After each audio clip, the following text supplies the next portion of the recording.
Merci beaucoup. Thank you very much. Court officer, could you please call the case? Thank you, Madam President. Your Honours. The situation in the Republic of the Philippines case, the prosecutor versus Mr. Rodrigo Roa Duterte.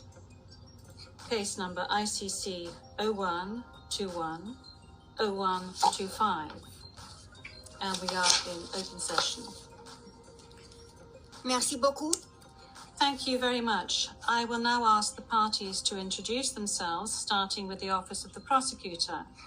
Please pause before speaking and speak slowly to allow the interpreters to interpret appropriately. May I ask you to introduce yourself and to confirm whether the list of your staff that I received prior to the hearing is correct, Mr. Prosecutor? Your Honours, good morning. The list is correct. Once again, Deputy Prosecutor Manjay Niang to my left, trial lawyer Edward Jeremy behind us, trial lawyer Robin Croft, International Cooperation Advisor Chantel Daniels, and our very able case manager Grace Go. I'm Karim Khan, the prosecutor. Merci beaucoup. Thank you very much. I now turn to the counsel for the defense of Mr. Duterte. As everyone can see, Mr. Duterte is present and is attending the hearing via video link. As Mr. Duterte made a long journey involving a considerable time difference, the chamber authorized Mr. Duterte to follow the hearing at a distance.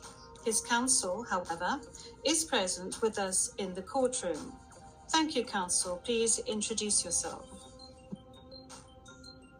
Good afternoon, Your Honors. I am Salvador C. Medjaldea, counsel for Rodrigo Roa Duterte.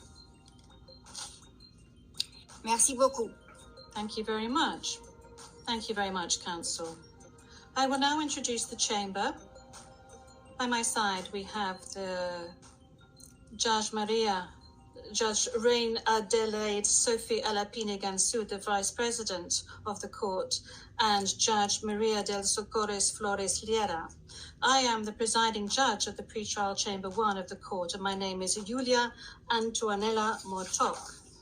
Now, I would like to speak to you, Mr. Duterte. I'm speaking French, but you are receiving interpretation of what I'm saying in English. I understand that you are at ease in the English language and that the interview yesterday at the detention center was conducted in English and that you did not deem it necessary to request interpretation into any other language during this interview. This said, I would like firstly to confirm your identity. Could you provide us with your full names, please? I'm Rodrigo Roa Duterte. That's my first middle name is Roa. His surname is Duterte.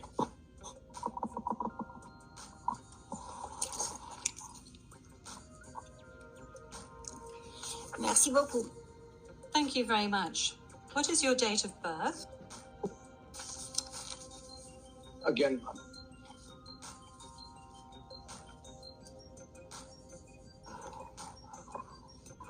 Can we request that the question be repeated? I don't think he heard it. Thank you.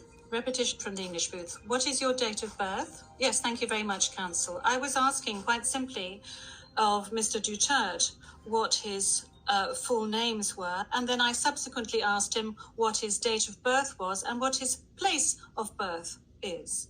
Is that all right, counsel? yes, of course I did. My birth month day is March 28, 1945. I was born in the province of Leyte in the Philippines.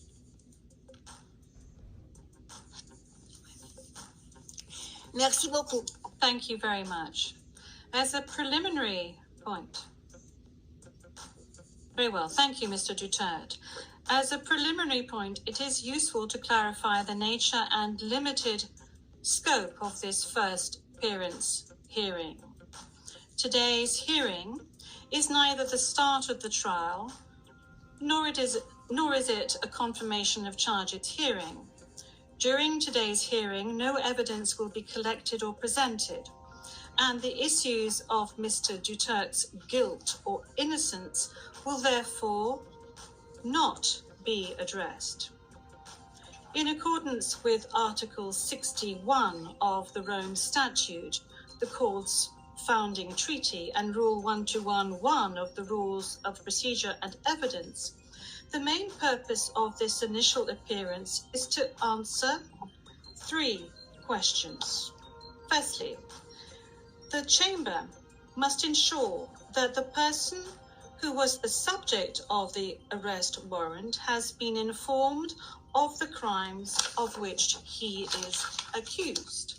Second, the Chamber must ensure that this person has been informed of his rights as recognized by the Rome Statute.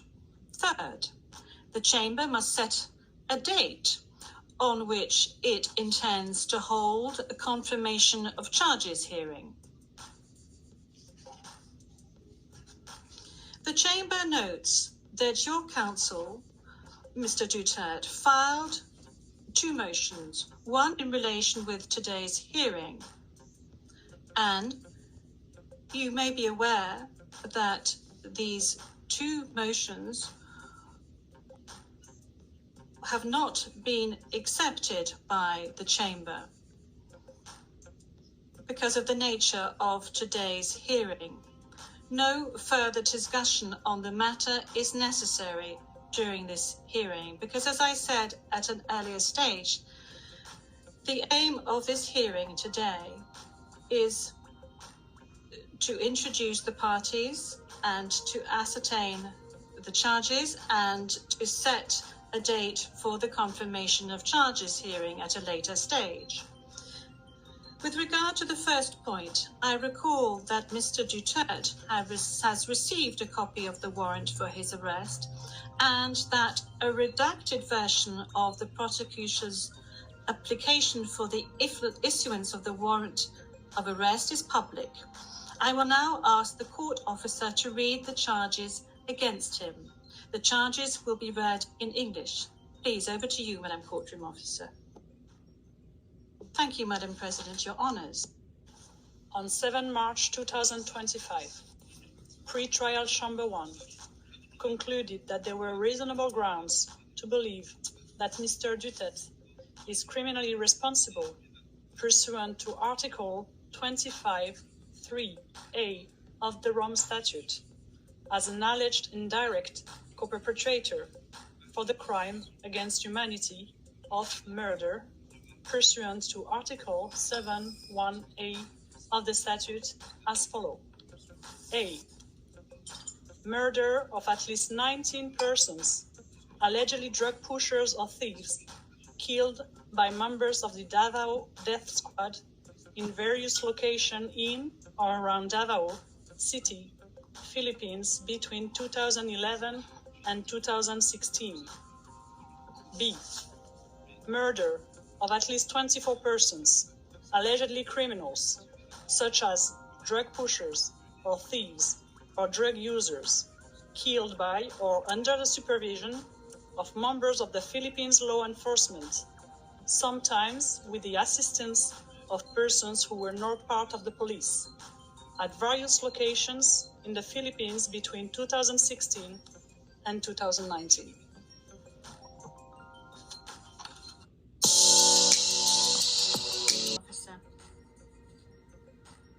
Mr. Duterte, I'm not going to ask you to stand up because I know your condition, so I'm going to allow you to remain seated. You have just heard the reading of the charges, which are in accordance with the content of the arrest warrant you received. This means that you have been informed of the crimes of which you are accused. And this concludes the examination of the first point mentioned above. I will now turn to the second point, which concerns your rights as a suspect before this court.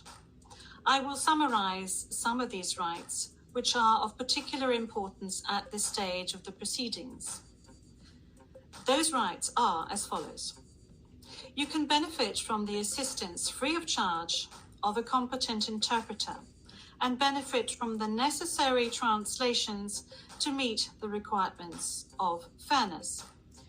You have the right to have the time and facilities necessary to prepare your defense and to communicate freely and confidentially with the counsel of your choice.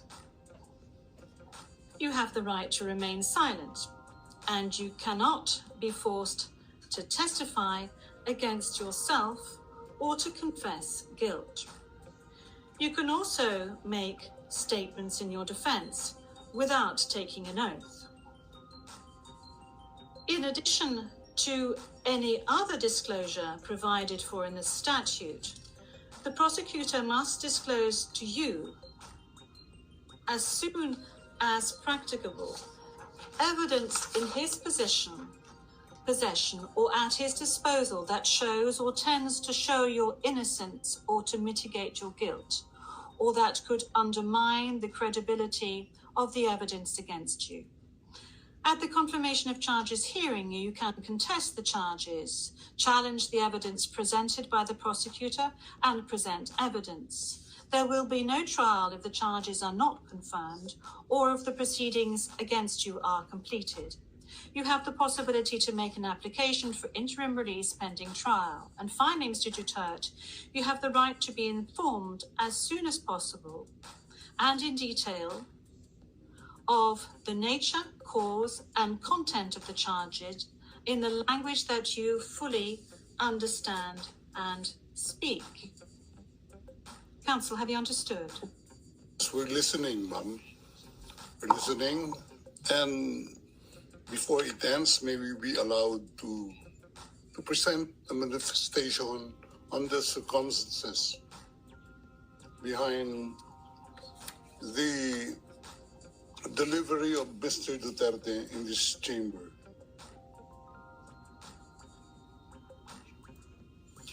Oui, maître, je dois d'abord demander... Yes, counsel. This is as part of the procedure.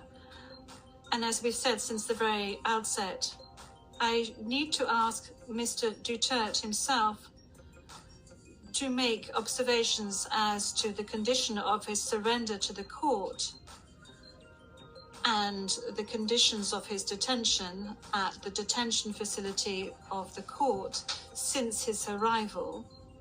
If he can please tell us these details. Thank you. Can I... Oui, maître. Oui. The presiding judge. Yes, counsel. Please. 2 days ago, the whole world has witnessed the degrading fashion in which a former president of a sovereign country was bundled into a private aircraft and summarily transported to The Hague. To us lawyers, this would be called an extrajudicial rendition. To the less legally inclined, it was a pure and simple kidnapping. My client was denied all access to the legal recourse in the country of his citizenship, and this all in the nature of political score settling. Two troubled entities struck an unlikely alliance. An incumbent president who wished to neutralize and choke the legacy of my client and his daughter on the other hand, and a troubled legal institution subject to delegitimization and desperate for a price cuts and a legal show today on the other hand. With this in mind, it is not surprising that my client was abducted from his country. ICC private jets do not drop out of the thin air. That jet which received my client was coordinated in advance. The UAE is not a state party to the ICC and has no obligation to cooperate with the court. Yet my client sat in transit in that country for more than 5 hours. I invite the registry's representative to present today in court to explain to the judges exactly how they believe this transfer was anything other than a gross abuse of process. Given the precipitous arrival of my client, an elderly man with debilitating medical issues, hard of hearing and poor of sight, he was taken to a hospital for observation. Only this morning have I met him for the first time with less than an hour to discuss legal issues. I have not been able to present him with a hard copy of the arrest warrant because we were not supplied with such. I have not even been able to explain to him what the prosecution requested when seeking the issuance of the arrest warrant. This is because the chamber only established a redacted version of the prosecution request last night. Other than to identify himself, my client is not able to contribute anything to this hearing. Most importantly, he is not able even to tell you that he has been informed of the charges as contained in the arrest warrant for a reason more pertinent to which I alluded in my written request to this honorable pretrial chamber this morning, and which is confidential in nature. Accordingly, I repeat my respectful request, which was rejected this morning, to postpone the substantive aspect of this hearing to the next week, when I will have the opportunity to sit with my client and to explain to him what a confirmation hearing is and what the disclosure is, and how the prosecution alleges that he committed crimes. I thank the court for its attention and regret to say that I do not have instructions to continue my submission any further today. Thank you.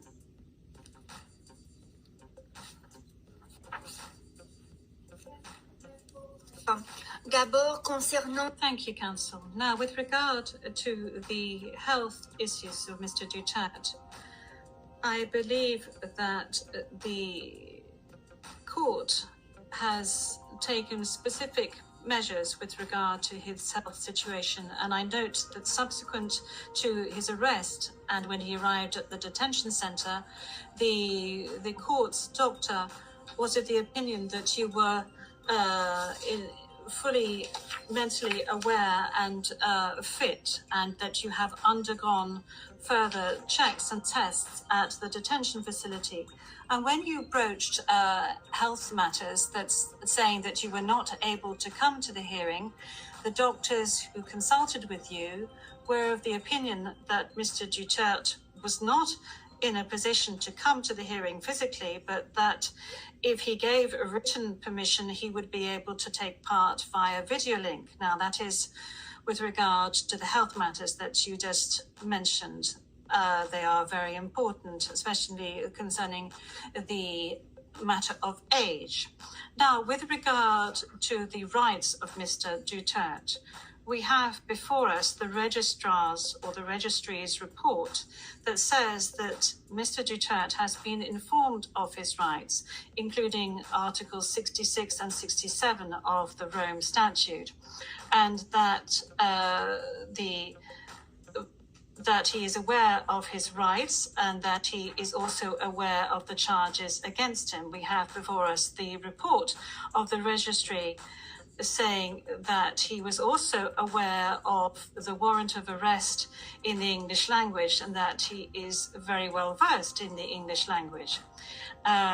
Once again, you have the possibility of these charges being read in English, which was the case today. I have read to you in the French language the rights that he has, Mr. Duterte, before this court, and I'd like to specify once again that this is an initial hearing. in order for Mr. Duterte to be aware of his rights and the charges against him. And then there will be a full procedure that will unfurl leading up to the confirmation of charges that will enable Mr. Duterte to raise all the matters that you have just raised with regard to the warrant of arrest, with regard to the crimes committed, with regards to the charges, and any other matters associated with his arrest, and the matters of jurisdiction of the court. You have the opportunity to do this throughout these proceedings leading up to the actual confirmation of charges hearing. Now, counsel, with regard to your request for another hearing to be held next week, well, your initial request, that was, this was not accepted by the court. Now, you have seen the two decisions of the court that have been disclosed to you, and you are aware of the fact that these two decisions were refused. And this is by dint of the fact that this first initial appearance hearing does not need much preparation, as I have said to you on a number of occasions. I am now going to move on to the third stage, which is to set the date for the confirmation of charges hearing. After assessing all factors, including the need for the parties and participants to adequately prepare, as well as Mr. Duterte's rights, including his right to be tried within a reasonable time, the date for the commencement of the confirmation of charges hearing is September the 23rd, 2025. I would add that in accordance with Rule 1217 of the Rules of Procedure and Evidence, this date may be postponed by the Chamber depending on the progress of the proceedings, either on its own motion or at the request of the prosecutor or the defence. Before concluding this hearing, I would like to inform the parties of the next procedural steps.